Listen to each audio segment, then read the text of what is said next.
the news tonight, His Majesty the King will visit the United States later this month for a talk with the U.S. President and international leaders on bolstering bilateral ties and regional developments. The United Nations gives its starkest warning yet that it would soon run out of cash to cope with the vast influx of Syrian refugees into Jordan and other neighboring countries. And the Jordan Neurological Society Dead Sea Ultra Marathon attracts 7,000 participants from various ages, running in 3 categories according to fitness and endurance levels. Good evening and welcome to a new edition of the news. Here are the details. His Majesty the King will visit the United States later this month for talks with U.S. President Barack Obama on bolstering bilateral ties and to discuss ongoing developments in the region. His Majesty will hold a summit meeting with Obama scheduled for the 26th of this month. King Abdullah's visit, according to a royal court statement, reflects the deep ties between Amman and Washington and the strong Jordanian-American partnership and coordination on various regional issues, namely the Syria crisis and its humanitarian impact. The King's talks with the U.S. administration and with congressional leaders will also deal with Mideast peace efforts, as well as His Majesty's drive to achieve comprehensive reforms in the kingdom.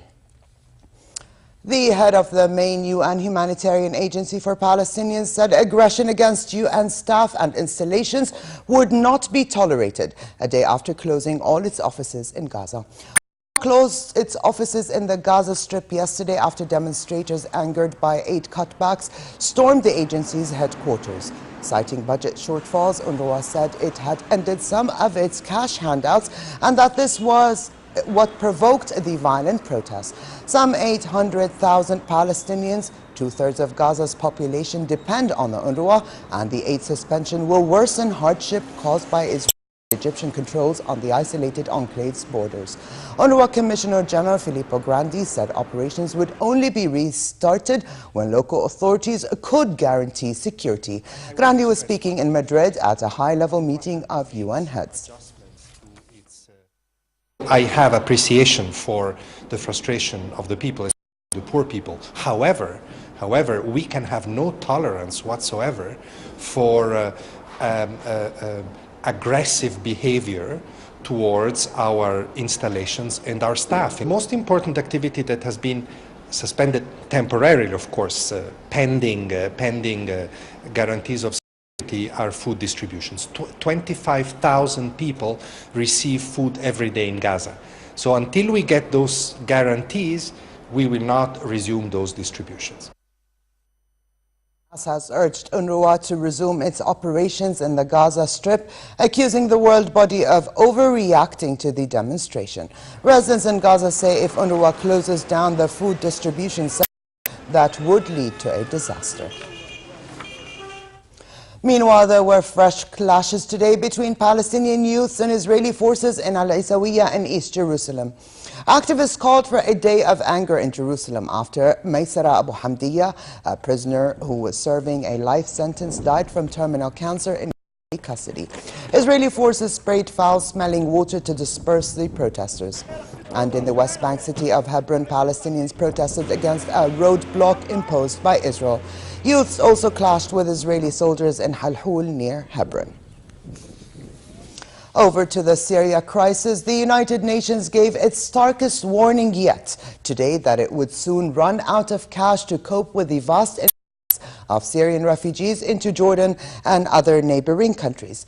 UNICEF spokeswoman Marixi Mercado told a news conference in Geneva that the needs are rising exponentially. We are doing a lot, but the needs are just extraordinary and they are growing every day, she said at the news conference. She pointed that the impact of funding drying up would include a halt in 3.5 million liters of daily water deliveries Zaatari camp, which houses more than 100,000 refugees. Mercado said since the beginning of this year, more than 2,000 refugees have streamed across the border into Jordan every day. And the number is expected to double by July and to triple by the end of the year, when it is estimated there will be 1.2 million Syrian refugees in Jordan. According to the International Organization for Migration, almost 11,000 Syrians have arrived in Zaatari in the past week. On the ground, meanwhile, Syrian rebels said they overran an army garrison that defends the main southern border crossing with Jordan and vowed to take control of the major transit route. Fighters from the Free Syrian Army said they captured the al-Mayadin post on the main Damascus-Jordan highway in heavy fighting overnight that ended a more than a week siege. Dozens died in the clashes, they said. And in Damascus, there were reports of ground-to-ground rocket attacks by government forces in the capital. More on the fighting with Lu'ay Balqar. The battle for Damascus rages as the rebels moved in on a military checkpoint under command of government soldiers.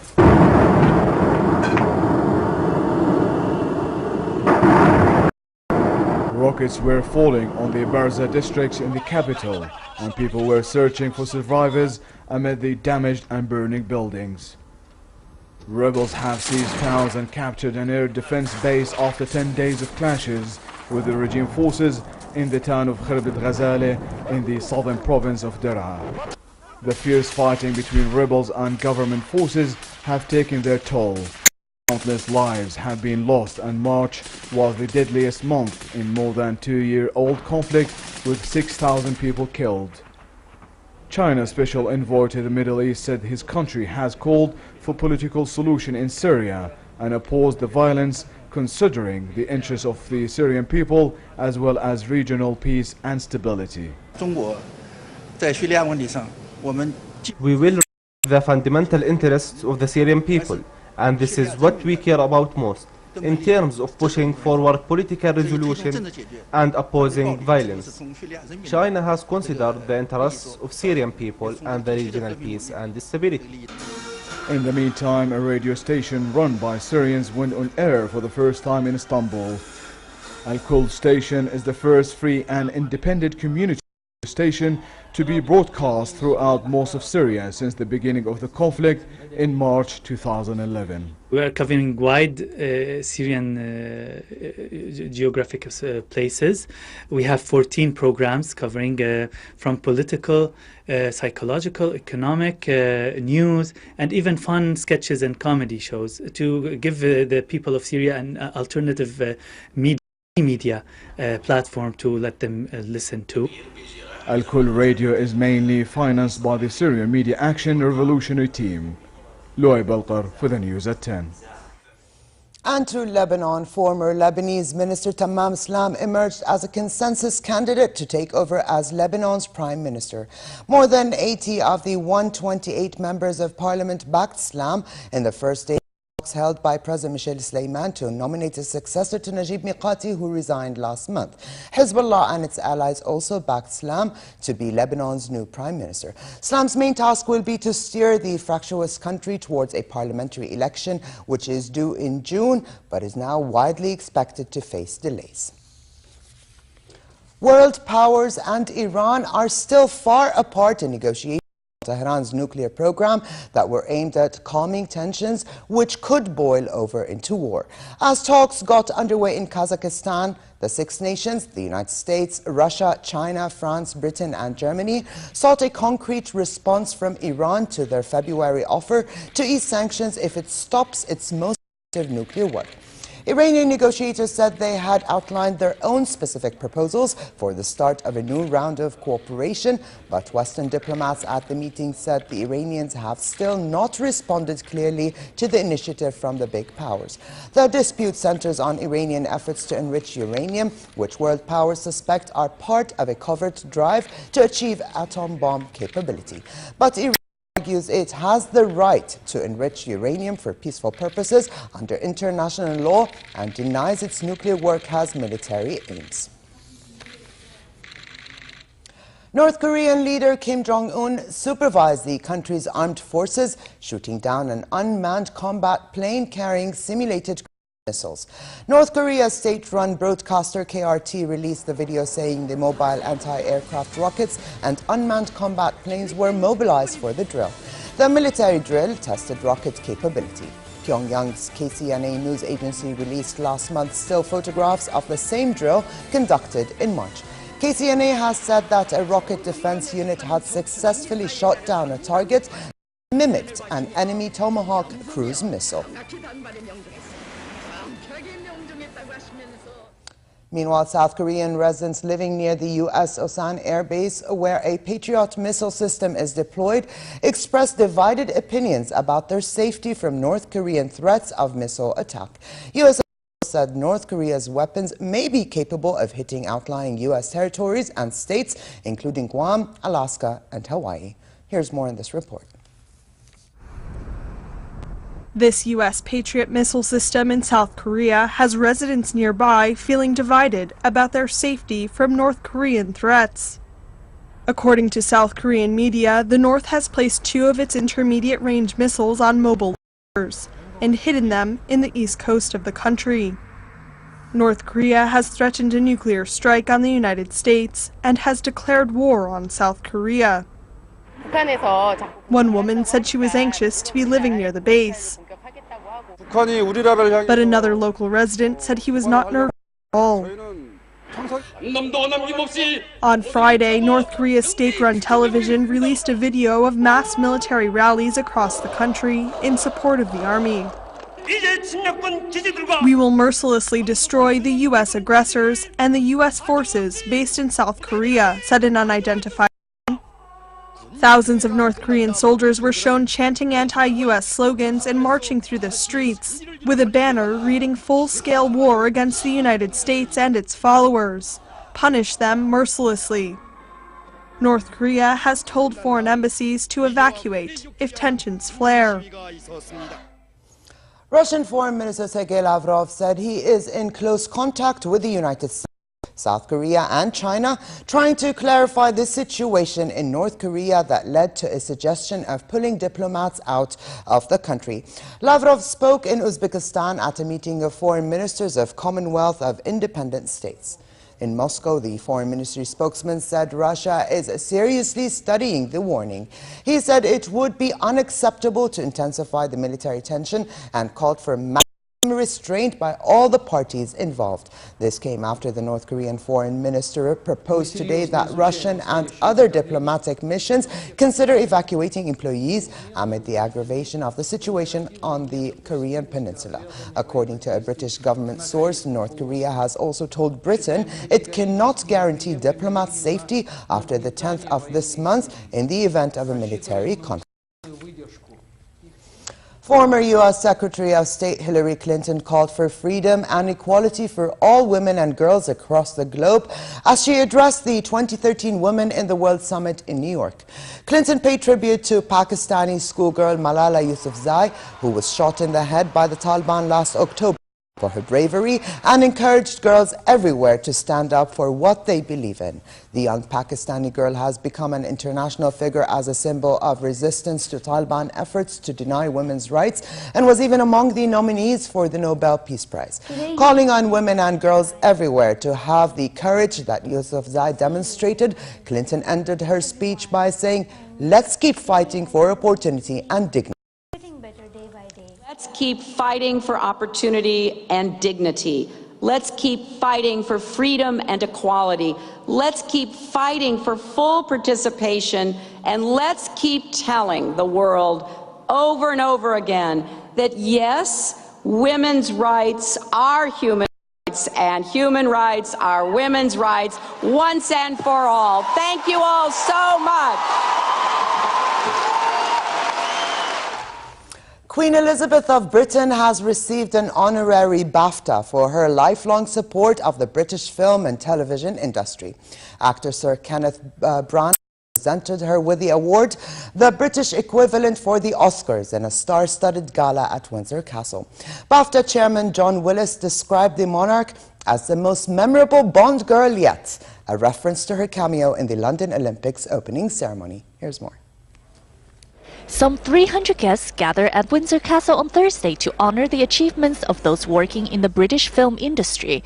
One present was no other than Britain's very own Queen Elizabeth, who hosted the event at her home.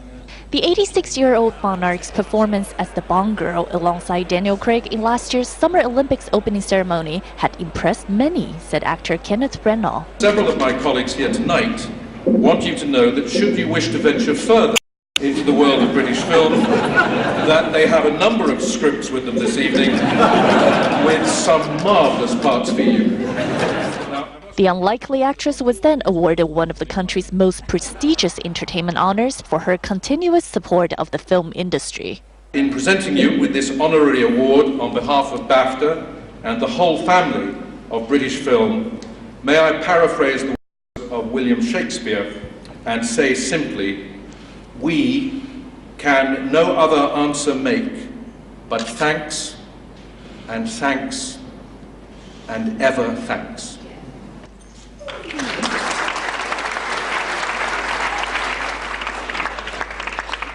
The Queen and her husband Prince Philip mingled with the guests and said it was lovely to be given the award. And before we move to international sports here at home, the Dead Sea Ultra Marathon, held under the patronage of His Royal Highness Prince Firas Raed, has attracted 7,000 participants of different ages, racing in 3 main categories. Her Royal Highness Princess Ghida Talal shot the start signal for the 42-kilometer race, while Prince Firas shot the starting signals for the 10 and 50-kilometer races. At the end of the marathon, he was joined by His Royal Highness Prince Raad bin Zayed to hand out prizes to winners and participants. The Dead Sea Ultra Marathon, organized by the Jordanian Neurological Society, has become a major athletic, touristic and charitable event since it was first launched 20 years ago. Farah Hajlouni, who took part in the event, filed this report. Despite foggy and rainy weather in the capital, thousands of people woke up early this morning, wore the training shoes, and headed to the starting point at the 8th Circle in Amman for the 20th Dead Sea Ultra Marathon. There were 3 different categories of 50, 42, and 10 kilometers that participants could sign up to according to fitness ability. The 50 and 42 kilometers marathon started at 7 in the morning with Princess Ghida Talal firing the gun to signal the start of the race. Prince Talal bin Mohammed was among the 42-kilometer participants, inspiring resilience and hope to the world as a cancer survivor himself, saying his run aimed to raise funds to treat some 10 children with cancer. I would like to thank everyone for their participation and support and their donations. We raised 500,000 Jordanian dinars to treat 10 children with cancer, and I thank you all. It's a big challenge, and I ask all Jordanian citizens to quit smoking, to eat well and practice sports. With the continuous support of Jordanian organization, this year the event attracted more than 7,000 runners representing 52 nationalities. We have around 52 nationalities. Most of them are Germans. We have from the States, London. From the Arab side, we have from Dubai, we have from Egypt. We have a lot of foreigners participated. The most popular run was the 10-kilometer route, the so-called fun run. Most of the participants signed up to run for the fun and to contribute to a good cause. According to organizers, 6,000 people were initially signed up for the 10 kilometers, but all ended up bringing along friends and family, reaching almost 10,000 participants. It was great weather.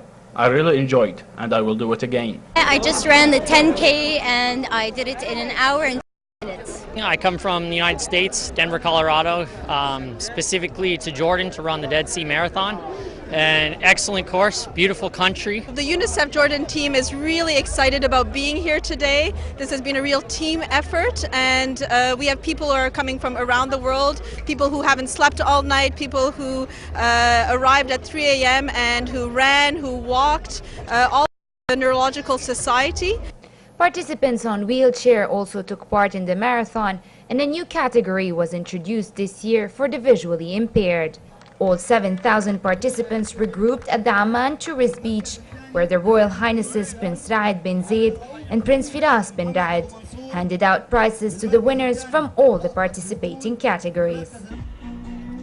Other than the great weather, some is burned, and a contribution to a good cause, the Dead Sea 20th Ultra Marathon was successfully completed, having attracted local and foreign participants over the years. From the lowest point on earth, Farah Hajlouni for Jordan TV, Dead Sea.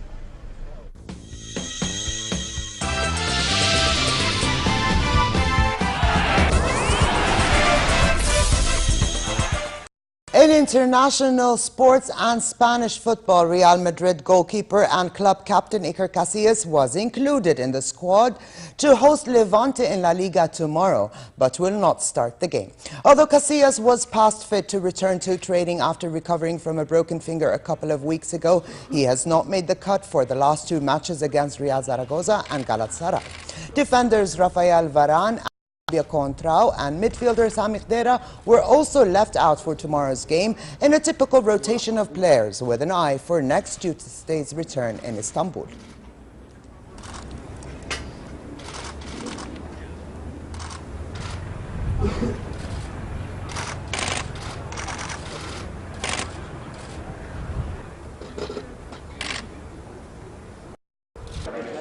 Rivals Barcelona, on the other hand, have filed a formal complaint with UEFA about the refereeing of Wolfgang Stark in their Champions League match against Paris Saint-Germain that ended with a 2-2 draw. Their main criticism concerns an incident in the second half of the match in which Javier Mascherano and Jordi Alba collided and were both lying prone on the ground in the penalty area.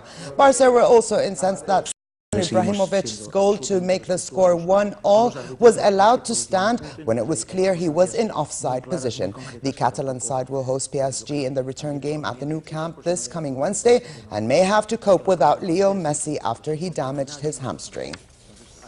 And finally, a quick look at the weather. Cold tonight with low altitude clouds and northwesterly moderate to brisk winds. A slight rise in is expected tomorrow, bringing fair spring conditions to most regions. The Gulf of Aqaba will be relatively cold tonight, but rather hot tomorrow, with northerly moderate to brisk winds and calm seas. The Meteorology Department cautions of poor visibility in the hilly areas during the late hours of tonight and early morning due to low-lying clouds. Here now is a look at temperatures forecast for tonight and tomorrow.